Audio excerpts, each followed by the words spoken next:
Welcome to Chillin' 101. We hope this video helps.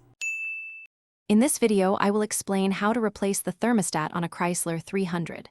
First, prioritize safety by ensuring your engine is completely cool to avoid burns. Next, disconnect the negative battery cable from your vehicle's battery to prevent any accidental electrical shorts. Finally, gather all your necessary tools, including a wrench set, a pair of pliers, and a suitable drain pan for the coolant. This preparation ensures a smooth and safe replacement process. Now, let's prepare to drain the coolant. Place a large drain pan directly under your radiator to collect all the old coolant.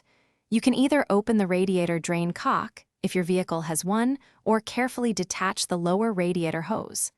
Allow all the coolant to drain completely. Once drained, locate the thermostat housing. It is usually situated at the front of the engine, often where the upper radiator hose connects. With the coolant drained, it's time to remove the old thermostat. Use your wrench to carefully unbolt the thermostat housing. Once the bolts are removed, gently separate the housing and take out the old thermostat along with its gasket. Take a moment to thoroughly clean the mating surfaces of the housing to ensure a good seal. Then, insert your new thermostat, making sure it's oriented correctly, and reattach the housing securely with its bolts. Finally, let's get your cooling system back in action. Reconnect the lower radiator hose and securely close the radiator drain cock. Begin refilling your cooling system with the correct type and amount of coolant, typically around 2 to 3 gallons.